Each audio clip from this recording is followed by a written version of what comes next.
اگر کوئی شخص رکوع و سجود میں قرآن مجید فرقان حمید کی آیت پڑھ لے، جیسے مثال کے طور پر رکوع میں گیا، سبحان ربی العظیم کی جگہ اس نے پڑھ لیا قل هو اللہ احد، تو کسی نے پوچھا کہ کیا اس پر سجدہ سہو واجب ہوگا؟ فتاوی تاتار خانیہ، بحر الرائق، ان سب میں ہے کہ نماز میں قیام کے علاوہ رکوع، سجود، قومہ اور التحیات میں کسی جگہ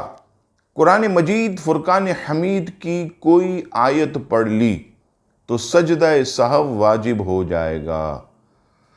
ہاں البتہ اگر کوئی شخص قعدہ اخیرہ،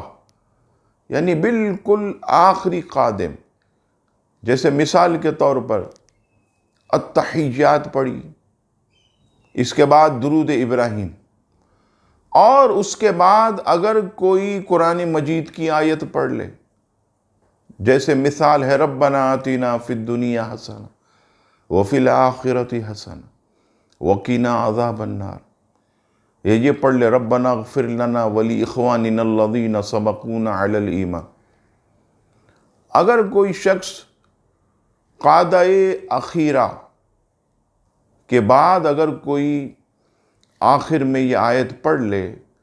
تو اس صورت میں سجدہ سہو واجب نہیں ہوگا، لیکن اگر قومہ میں، سجدے میں، رکوع میں قرآن مجید فرقان حمید کی آیت پڑھی تو اب سجدہ سہو واجب ہو جائے گا۔